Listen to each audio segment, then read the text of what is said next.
Bismillahirrahmanirrahim. Qala al-muallifu rahimahullah.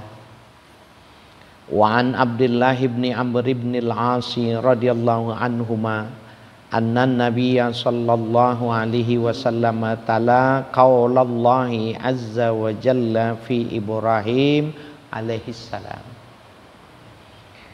Hadis diriwayatkan dari Abdullah bin Amr bin As radhiyallahu anhuma. Sesungguhnya Nabi sallallahu alaihi wasallam membacakan firman Allah Ta'ala tentang Nabi Ibrahim. Rabbi innahunna adallalna kasiram minan nasi faman tabi'ani fa innahu minni. Ini terdapat di dalam surah Ibrahim ayat 36. Rabbi innahunna adallalna.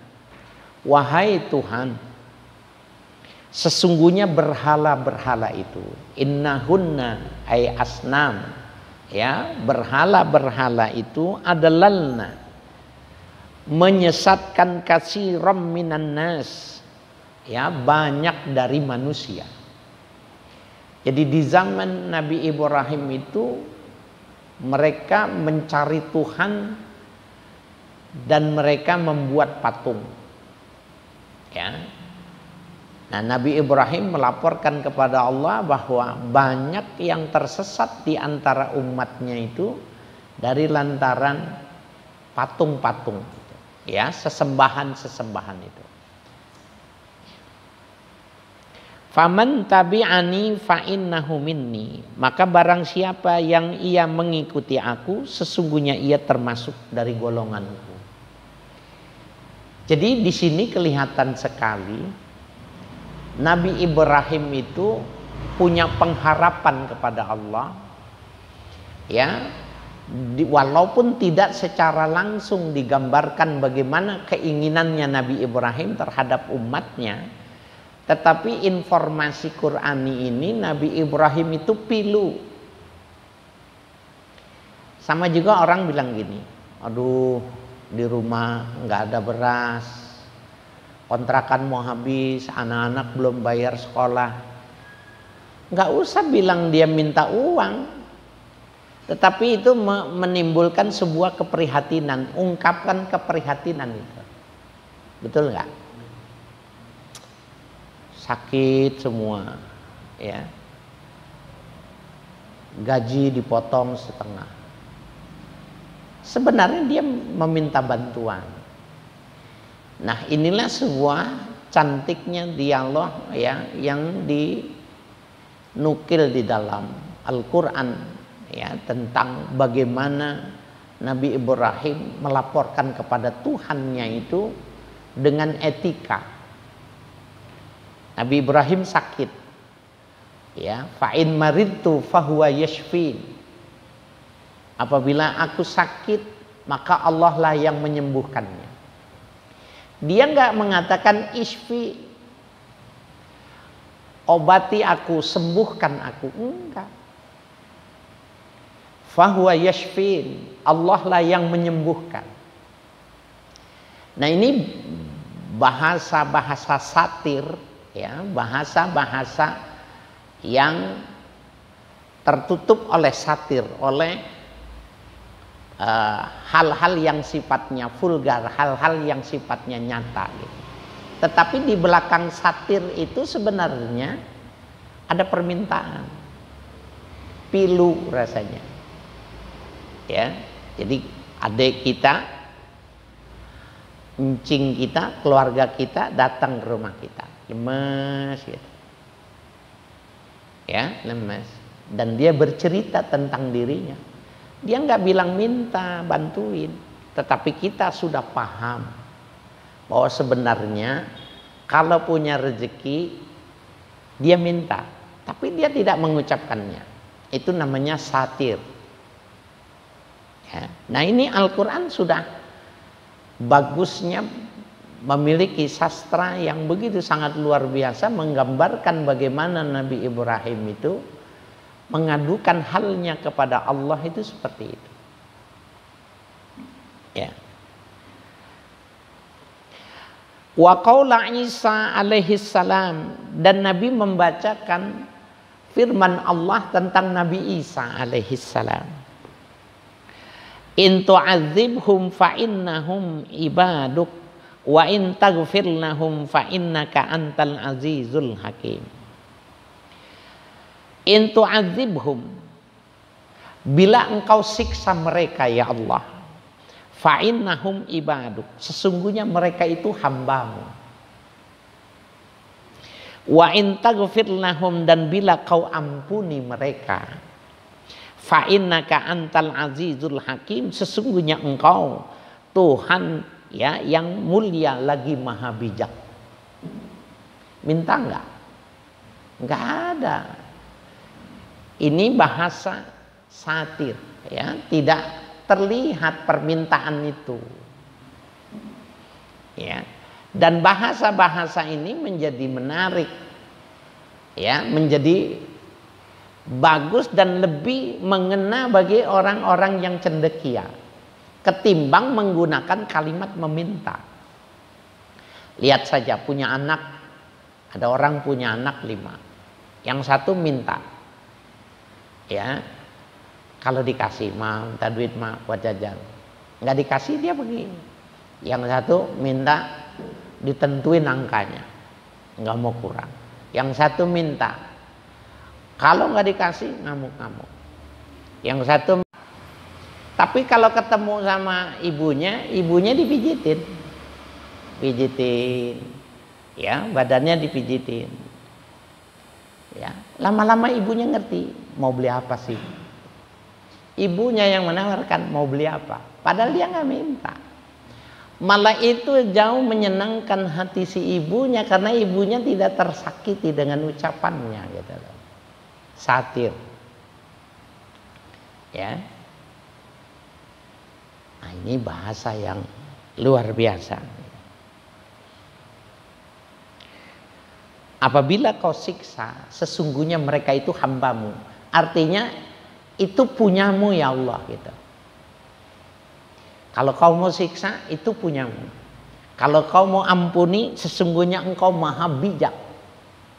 Artinya kalau orang mohon maaf, kemudian mau beristighfar, innaka antal ghafur, sesungguhnya engkau pemberi maaf. Lah ini mereka nggak beri maaf. Mereka nggak sadar melakukan ya hal-hal yang menyakitkan Nabi Isa, sehingga Nabi Isa mengatakan innaka antal azizul hakim, bukan innaka antal ghafurur rahim, karena memang pengikutnya tidak minta maaf. Tapi tetap saja dia sebagai seorang nabi minta tuh yang menggantung dia, yang mensalib dia, yang membunuh dia, yang melampir dia dimaafkan.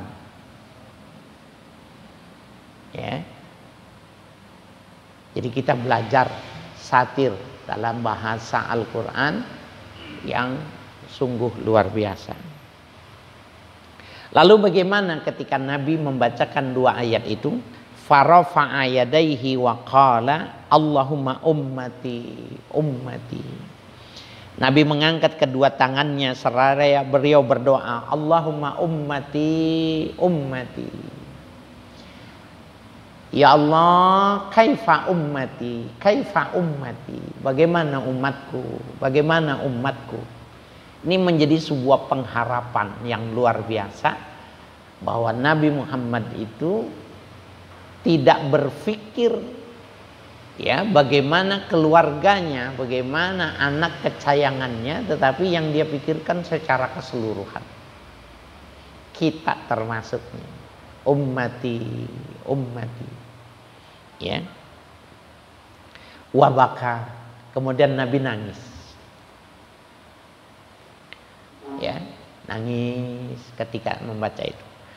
Faqalallahu azza wa jalla, maka Allah subhanahu wa ta'ala, Allah azza wa jalla berfirman, ya Jibril idhab ila Muhammad, hai Jibril berangkatlah temui Muhammad, Allahumma salli wa sallim alaihi, wa rabbuka a'lam, Allah lebih tahu ya, ketimbang dia.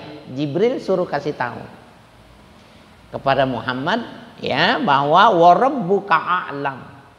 Allah Maha tahu, ya. Fasalhu ma yubki. Tanyakan apa yang menyebabkan ia menangis. Ya. Fasalhu, tanyakan kepada Muhammad, ya. Ma yubki, apa yang menyebabkan dia menangis. Fa'atahu Jibrilu fa'akhbarahu Rasulullah sallallahu alaihi wasallam bima qala. Maka mendatangi Jibril kepada Nabi Muhammad, lalu kemudian Nabi mengabarkan kepada Jibril bima qala, apa yang ia ucapkan, ya, di dalam Al-Qur'an itu tadi yang dia baca. Bima qala ay bima yaqra, ya, apa yang dia baca. Wa huwa a'lamu, dan Allah lebih mengetahui. Faqala Allah Ta'ala, maka berfirman Allah Ta'ala, ya Jibril izrab ila Muhammad. Ya Jibril, ya, berangkatlah menemui Muhammad. Fakul, katakan kepadanya, inna sanurdiyaka fi ummatika wala nasu'uk, ya. Inna sanurdika, ya, sesungguhnya kami nanti akan meridhoimu fi ummatik, ya, dalam bentuk keridoan kepada umatmu. Wala nasu'uka, dan kami tidak akan menyakiti engkau, ya.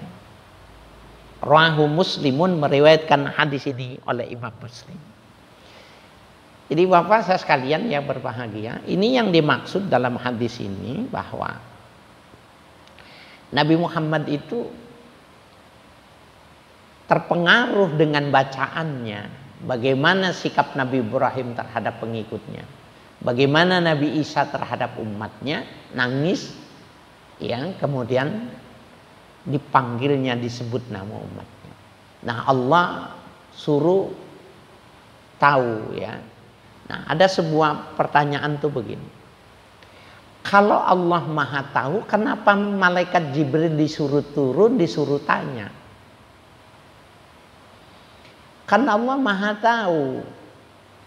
Jadi nggak perlu lagi, ya, memerintahkan Jibril untuk menjalin sebuah hubungan dialogis, sehingga, ya, itu sepertinya seakan Allah menunggu informasi tentang apa yang menyebabkan nangis kita.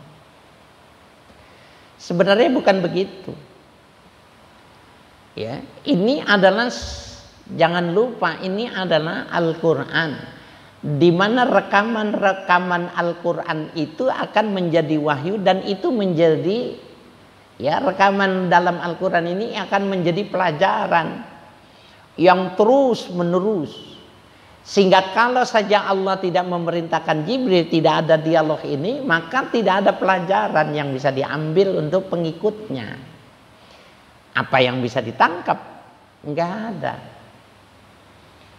Ya, ketika dia mengatakan ummati, ummati, berarti nanti pengikut Nabi Muhammad akan mengartikan, akan menafsirkan, membuat interpretasi masing-masing kenapa yang dimaksud dengan ummati, ummati. Tetapi ketika itu ternyata bersambut jawab, ya, salam bersambut, kemudian dipanggil, malaikat Jibril suruh nanyakan, ada dialog yang bisa ditangkap oleh umatnya. Bagi pengikut Nabi Muhammad itu ditangkap, ya. Maka jawaban Allah Subhanahu wa ta'ala, inna sanurdiyaka fi ummatik, sesungguhnya kami akan ridho kepadamu yang implementasinya itu untuk umatmu. Jadi Allah ridho kepadamu dan orang-orang yang mengikutmu, itu maksudnya begitu. Ya, jadi ini sebuah klaim dari Tuhan oleh versi kita. Semua yang mengikuti Nabi Muhammad akan mendapatkan keridhaan, ya. Wala nasu, dan kami tidak akan menyakiti engkau ya Muhammad. Artinya Yang dimaksud menyakiti di sini tidak menepati janji gitu. Semua pengikut Nabi Muhammad akan mendapatkan keridhaan. Semua pengikut Nabi Muhammad semuanya pasti masuk surga. Persoalan ada yang langsung, ada yang tidak langsung, itu lain. Semuanya masuk surga. Itu yang dimaksud dengan ridho. Jadi tidak ada makom yang tertinggi itu yang melebihi makom ridho, itu tidak ada. Jadi hubungan dua pihak, termasuk hubungan manusia kepada Tuhannya, makom yang tertinggi itu ketika ada sebuah keridhaan. Kalau Allah ridho kepada umatnya dan umatnya ridho kepada Tuhannya, maka tidak masuk surga juga tidak mengapa. Karena itu menjadi sebuah kenikmatan. Ya, radhiyallahu anhu wa radu'an. Ya, radhiyallahu anhu, Allah ridho kepadanya, wa radu'an, dan mereka pun manusia pengikut Nabi Muhammad ridho kepada Allah sebagai Tuhannya. Selesai sudah, itu makom yang tertinggi, nggak ada yang lebih tinggi dari itu. Makom ridho, ikhlas di bawah ridho. Ya. Nah, jadi ini sebuah informasi yang sangat luar biasa bahwa umat Nabi Muhammad itu bagian dari ya rojaknya Nabi kita Muhammad sallallahu alaihi wa alihi wasallam.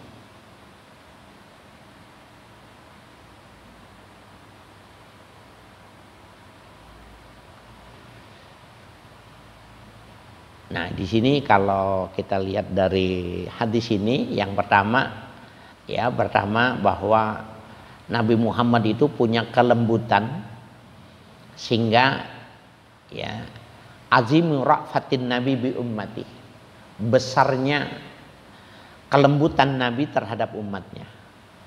Yang kedua, wa annahu sayu'lihi hatta yardiyahu, Allah akan meninggikan kepada Nabi Muhammad dan kepada umatnya itu hatta yardiyahu, sehingga Allah sampai ridho. Jadi supaya makomnya itu naik, derajatnya dulu dinaikkan. Yang berikutnya, minas sunnati fi du'a raf'ul yadain. Di antara kesunnahan berdoa itu angkat tangan. Ya, jadi wa rafa'a yadain, Nabi mengangkat tangan. Ini. Nah, ini macam-macam.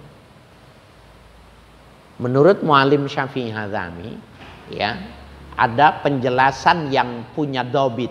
Dobit itu artinya punya catatan, punya tahqiq dari gurunya Habib Ali Bungur, ya, Habib Ali Al-Attas, itu mempertemukan perut tangan. Begini berdoa, tidak terlepas. Jadi kalau digambarkan Nabi itu pernah mengangkat setinggi-tingginya sehingga terlihat putih dari kedua ketiaknya, itu ya seperti ini. Bukannya seperti ini. Ya. Nah, ini ada dobitnya, artinya ada tahqiq dari Habib Ali Bungur, ya, yang diceritakan kepada Muallim Syafi'i Hazami begini. Tapi di kalangan habaib sendiri banyak kan, ada yang begini aja doanya. Ya, begini. Ya, kita nggak usah ikutin orang, kita ikutin ya yang punya tahqiq saja.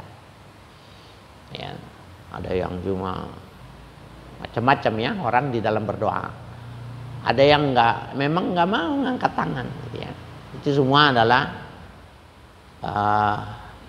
kekayaan wacana di mana orang berdoa, ya.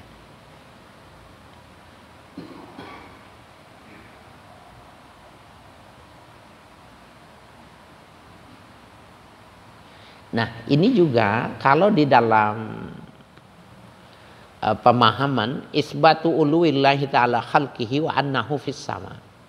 Ada ulama yang mengatakan ini adalah sebuah penatapan ketinggian Allah atas ciptaannya dan Allah itu adanya di langit. Ini menarik nih ya. Jadi orang-orang Wahabi, orang-orang Salafi menganggap Tuhan itu di langit. Ya, sehingga dia mengatakan wa man za'ama anal aidat ya turfa'u li anna sama'a qiblatud du'a fa qauluhu mardudun min wujuhin katsiratin. Kalau ada orang yang menduga bahwa tangan yang diangkat ke atas itu, bahwa langit itu adalah kiblatud doa. Langit itu adalah kiblat ketika berdoa. Dia bilang faqauluhu mardudun, pendapat itu pendapat yang ditolak min wujuhin katsiratin, dari beberapa pandangan. Jadi hadis ini banyak sekali nih yang melahirkan sebuah perbedaan yang dahsyat, yang besar di kalangan ahlu sunnah wal jamaah dengan kelompok wahabi dan salafi yang beranggapan bahwa Tuhan itu di langit.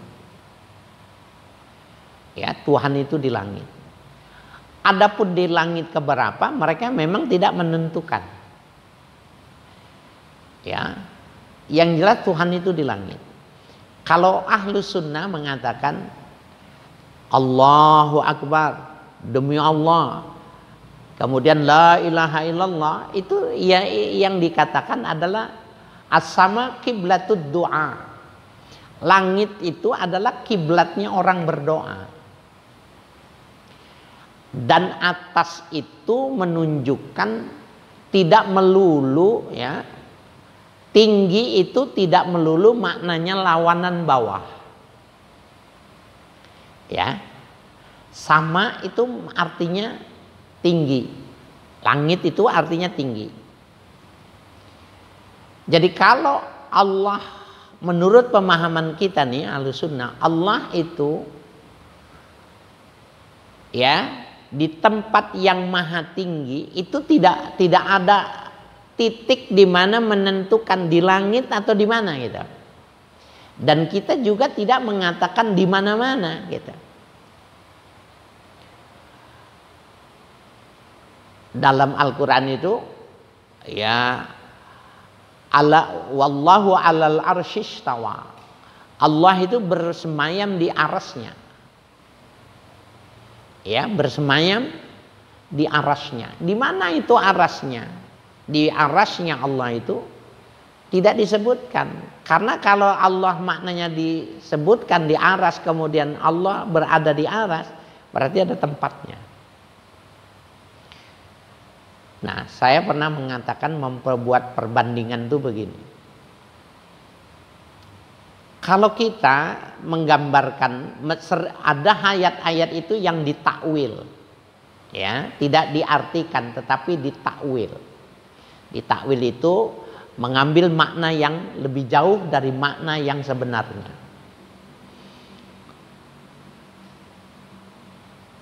Kalau yadullahi fauqa aydihim, tangan Allah berada di atas tangan-tangan mereka. Itu maknanya kekuasaan Allah itu bersifat ya mutlak terhadap makhluk yang diciptakannya. Kalau mereka mengatakan bahwa memang Allah itu punya tangan, karena memang disebut kata tangan. Fa'aina ma tuwallu fathamma wajhullah. Kemana saja kau arahkan mukamu, di situ ada wajah Allah. Kedua, berarti Allah punya wajah. Wallahu 'alal arsyistawa. Allah itu bersemayam di arasnya. Aras itu setelah langit ketujuh. Ada tempatnya. Nah, sehingga dia tidak sependapat, tidak sejalan dengan pemahaman kita yang mengatakan bahwa Allah bukannya punya tangan, bukan punya wajah, bukan punya tempat. Itu ditakwil. Ya, yang dimaksud aina ma tuwallu fathamma wajhullah. Kemana saja kau hadapkan, di situ ada keridhaan Allah. Ya, begitu juga dengan makna tangan. Nah, ketika muka ini didesak pada sebuah dialog tentang kalau seandainya Tuhan itu ada fisiknya, ada mukanya, ada tangannya, ada tempatnya, maka dia menyerupai makhluk gitu. Padahal laisa kamitslihi syai'un, tidak ada perumpamaan terhadap Allah apapun juga. Nah, dia membandingkannya itu begitu. Kenapa mesti kecewa? Kenapa mesti berontak? Tidak menerima bahwa Allah itu punya muka. Kita diperbandingkan itu punya muka. Kemudian anjing punya muka. Apakah manusia kecewa punya muka dari lantaran anjing punya muka? Manusia tidak kecewa walaupun sama-sama punya muka dengan anjing, karena muka anjing itu tidak sama dengan muka manusia. Ini logika berpikirnya.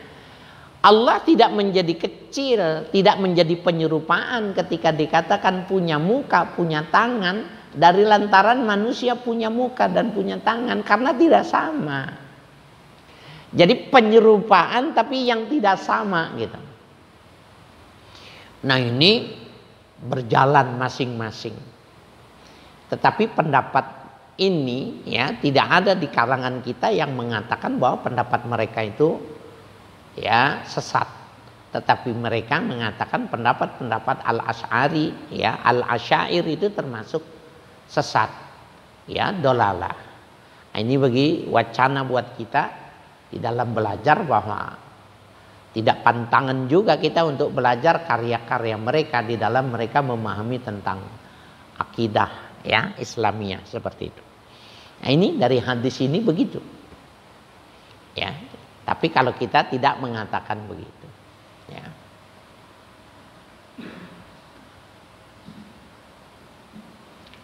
Kita lanjutkan.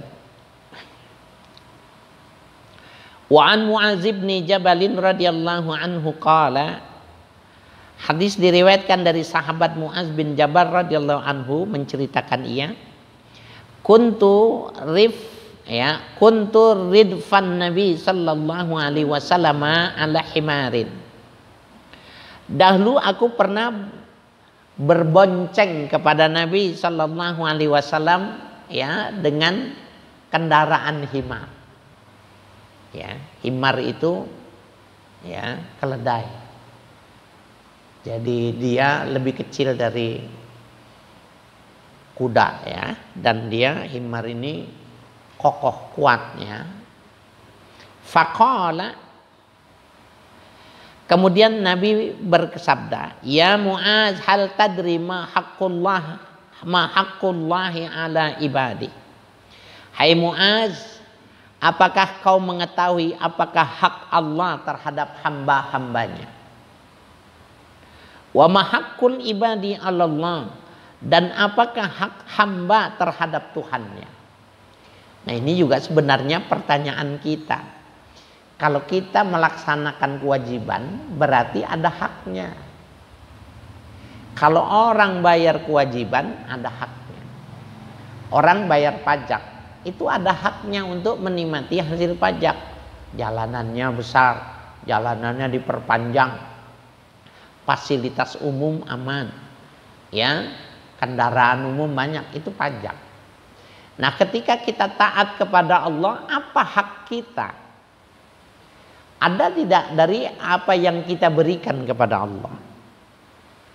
Qultu Allahu wa rasuluhu a'lamu. Kemudian aku menjawab, ya, kata sahabat Mu'adz, Allah wa rasuluhu a'lamu. Allah dan Rasulnya lah yang lebih mengetahui.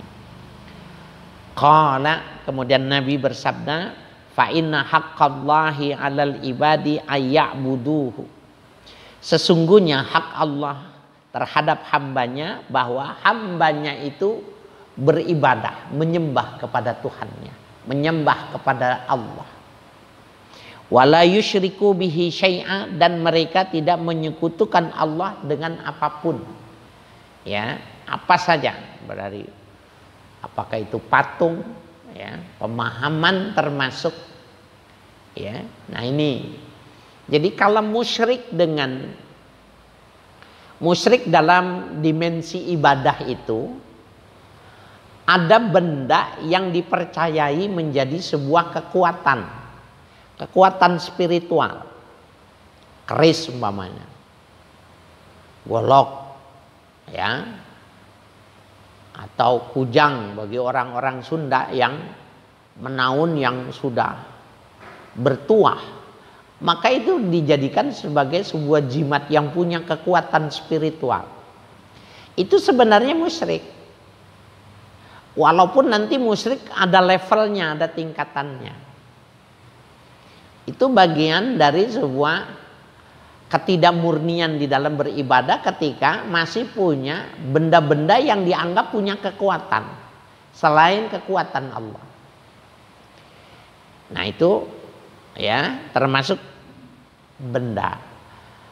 Termasuk juga yang tidak boleh disekutukan itu dalam perspektif pemikiran. Ya, ketika seorang berpikir bahwa seperti ya orang-orang Mu'tazilah, kaum rasionalis yang mengatakan bahwa Allah yang Maha Kuasa itu memberikan kemampuan kepada manusia dengan otaknya untuk mengelola kehidupannya. Itu kemusyrikannya itu dalam pemikiran. Ya, dalam pemikiran yang tidak disamakan dengan musyrik dengan orang yang menyembah patung gitu.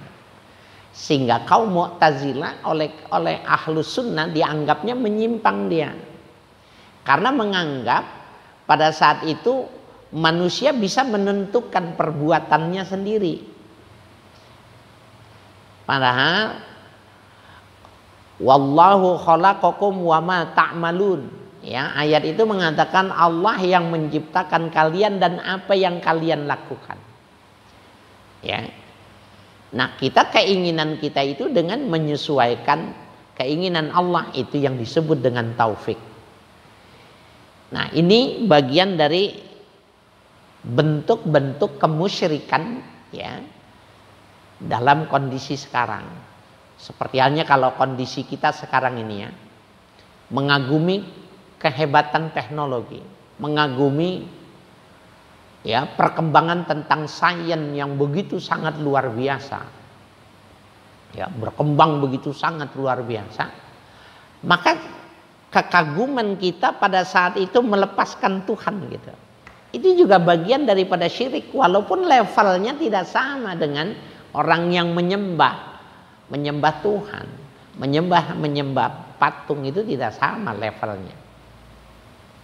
Nah ini menarik nih, ya. Jadi pemikiran juga kalau orang yang murni beribadah itu nggak ada tuh sedikit pun hal-hal yang semacam itu. Wa haqqul ibadi 'alallahi alla yu'adziba man la yusyriku bihi syai'a. Adapun hak hamba terhadap Tuhannya, bahwa Allah tidak akan mengazab orang yang tidak menyekutukan Allah dengan apapun. Itu hak tuh. Jadi kalau hak boleh diminta. Allah tidak akan mengazab orang yang semasa hidupnya itu tidak pernah menyekutukan Allah. Dia tidak pernah dalam kehidupannya itu ada kekuatan selain illallah, nggak ada. Nggak bakalan diazabnya. Nggak akan disiksa. Ya, kalau ada orang punya semasa kehidupannya itu tidak pernah syirik. Ya. Fakultu, kemudian aku bertanya, kata Mu'adz bin Jabal, ya Rasulullah, afala ubasyirun nas?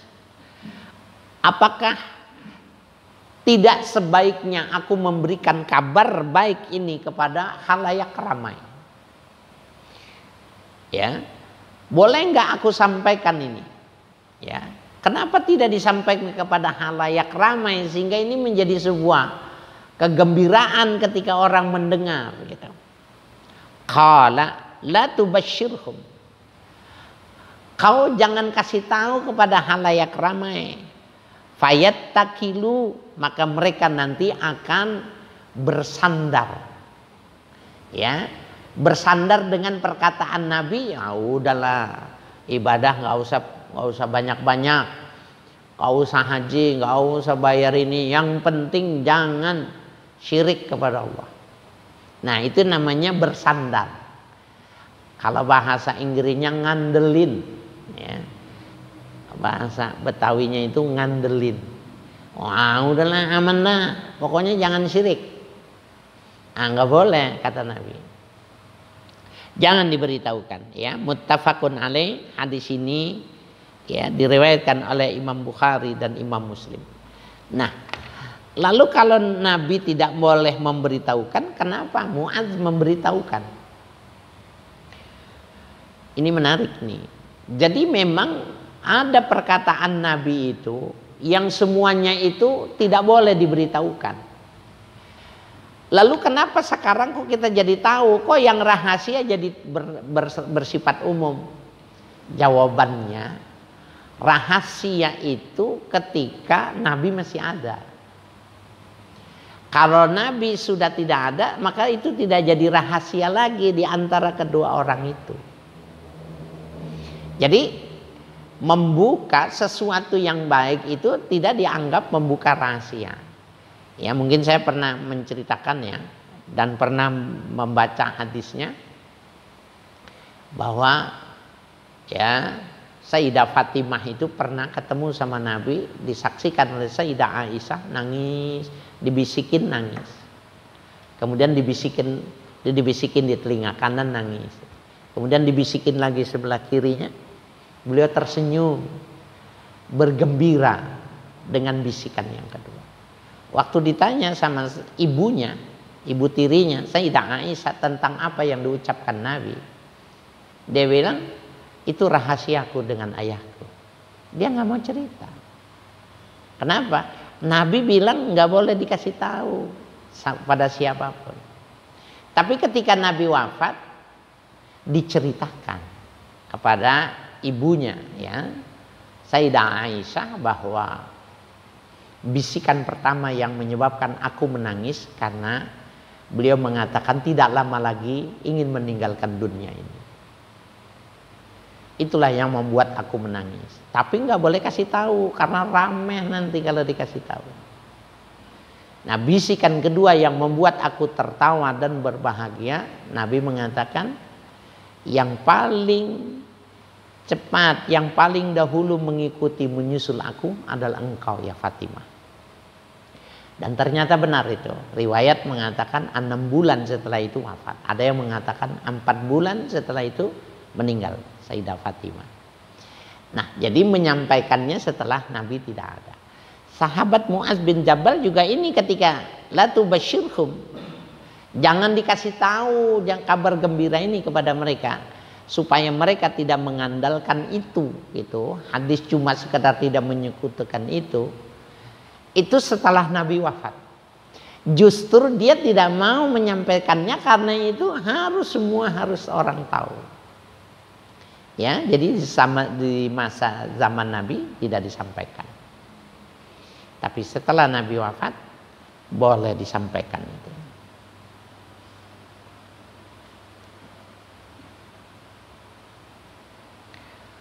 Wa anil Barra ibni Azib radhiyallahu anhu anin Nabi sallallahu alaihi wasallam qala. Hadis diriwayatkan oleh Al-Barra. Ini ada dua bacanya, Al-Barra atau Al-Bara ya, karena dobitnya begitu. Dari Al-Bara bin Azib radhiyallahu anhuma dari Nabi sallallahu alaihi wasallam. Al-muslimu idza su'ila fil qabri yashhadu an la ilaha illallah wa anna muhammadan rasulullah fadzalika qauluhu ta'ala yusabbitullahu alladhina amanu bil qauli tsabit fil hayati dunya wa fil akhirah. Al-muslimu, setiap orang muslim. Ini dari mana? Kan bentuknya tunggal. Kenapa mengartikan setiap orang muslim? Nah, ini ulama mengatakan al-muslimu, alif lamnya ini namanya lil istighraq. Jadi semua artinya. Walaupun bentuknya tunggal, tapi alif lamnya yang menunjukkan banyak. Al-muslimu, setiap orang muslim, idza su'ila fil qabri, apabila ditanya di kubur oleh dua malaikat Munkar dan Nakir, dia mengatakan yashhadu an la ilaha illallah wa anna muhammadar rasulullah. Orang itu bisa menjawab tentang dia bersyahadat, ya, artinya bersaksi tiada Tuhan kecuali Allah dan Nabi Muhammad utusan Allah. Kalau dia bisa mengatakan itu, fadzalika qauluhu ta'ala, itulah firman Allah Ta'ala, yusabbitullahu alladhina amanu bil qauli tsabit fil hayati dunya wa fil akhirah. Allah mengokohkan orang-orang yang beriman bil qauli tsabit, dengan perkataan yang kokoh. Jadi al-qaulu tsabit itu adalah qaulu la ilaha illallah Muhammadur Rasulullah, atau asyhadu an la ilaha illallah wa asyhadu anna Muhammadar Rasulullah. Itu al-qaulu tsabit. Jadi siapa yang diberikan qaulu tsabit, nanti di kuburan dia bisa tuh. Fil hayati dunya, ketika di dunia, wa fil akhirati, dan ketika di akhirat nanti. Muttafaqun alaih, hadis ini diriwayatkan oleh Imam Bukhari dan Imam Muslim. Nah ini kalau kita, ini maknanya ya at-tafsiru bil ma'tsur. Ya, tafsir bil ma'tsur ini namanya. Jadi ayat Al-Qur'an ditafsirkan oleh hadis Nabi. Namanya tafsir bil ma'tsur. Allah ketika mengatakan yusabbitullahu alladhina amanu bil qauli tsabit. Orang Arab itu ngerti itu. Allah mengokohkan kepada orang-orang yang beriman itu tadi bil qauli tsabit, dengan perkataan yang kokoh. Apaan tuh yang qauli tsabitnya itu apa? Itu Al-Qur'an tidak menjelaskan. Nah, sekarang ini ditafsirkan sama Nabi itu. Al-qaulu tsabit adalah ketika orang itu mampu mengucapkan syahadatain, ya, fid dunya wal akhirah. Kalau kita lihat di dalam tafsir, ya, tafsir bil ma'tsur Ibnu Katsir, atau tafsir Muqarran, ya, Imam Imam Al-Qurtubi. Di situ kita akan bertemu pada sebuah penafsiran, termasuk juga dalam tulisannya penulis kitab yang kita baca di sini, Syekhul Imam Abdul Wahab Asy'arani, yang menukil beberapa penafsiran. Al-qaulu tsabit fid dunya itu hina yamut, atau hina fi sakaratil maut. Itu maknanya fid dunya. Jadi orang kalau di dunia ini dibimbing, ditalkin mengucapkan syahadat, dia bisa syahadat. Asyhadu an la ilaha illallah wa asyhadu anna Muhammadar Rasulullah, atau la ilaha illallah Muhammadur Rasulullah. Itu yang dimaksud dengan yusabbitullahu alladzina amanu bil qauli tsabit fid dunya. Fid dunya hina fi sakaratil maut. Ketika sakaratul maut. Wa fil akhirah hina su'ila malak ya fil qabri. Yang ketika di akhirat yang dimaksud adalah ketika ditanyakan oleh malaikat di dalam kubur. Kalau dia bisa, itu berarti dialah yang mendapatkan al-qaulus tsabit. Nah, pertanyaannya, siapa yang bisa mendapatkan al-qaulus tsabit? Ya.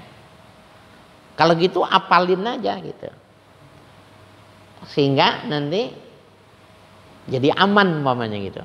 Enggak bisa, Pak. Jadi syahadatain atau tahlil, ya, kalimatut tahlil la ilaha illallah itu enggak bisa dihafalin. Karena kita sebenarnya juga udah hafal. Tetapi dia harus dijadikan bagian dari kehidupan kita. Dia ditanam dalam darah dan daging. Dia bagian dari kehidupan kita. Ya. Alaiha nahya wa alaiha namut. Nah, dengan kalimat itu kita hidup, dengan kalimat itu kita hidup. Itu kalimat itu penterjemahan daripada al-qaulus tsabit. Kalau dia biasa itu dan memahami benar dengan kalimat itu, berdarah daging ya dalam tubuhnya, maka dia pasti akan mudah mengucapkan itu ketika ditalkin. Orang nggak suka baca itu, nggak suka tahlil. Kemudian ditalkin karena sudah hafal bisa, nggak bisa. Bukan laisa min ahli tahlil. Jadi hendaknya kita menjadi ahlut tahlil, orang-orang yang suka mengucapkan la ilaha illallah Muhammadur Rasulullah. Bukan ahlut tahlil maknanya yang suka keliling bawa berkat juga. Itu disebut tahlil karena di dalamnya ada la ilaha illallah, ya. Jadi penamaan kalau itu. Nah, inilah Bapak-bapak saya sekalian yang berbahagia, tiga hadis yang luar biasa. Insya Allah kita akan lanjutkan pada kesempatan yang akan datang. Wan Anasin an Rasulillah sallallahu alaihi wasallam, innal kafira idza amila hasanatan ut'ima biha ta'matan minad dunya ila akhirih wallahu a'lam bissawab. Bismillahirrahmanirrahim. Allahumma salli ala nabiyyina Muhammadin wa alihi wa sahbihi ajma'in. Allahumma inna nas'aluka ilman nafi'a wa rizqan thayyiba wa amalan shalihan maqbula. Allahumma inna na'udzubika min ilmin la yanfa' wa qalbin la yakhsha wa min nafsin la tashwa' wa min du'ain la yusma' wa na'udzubika min haula'il arba'. Wa sallallahu ala nabiyyina Muhammadin wa alihi wa sahbihi ajma'in walhamdulillahi rabbil alamin.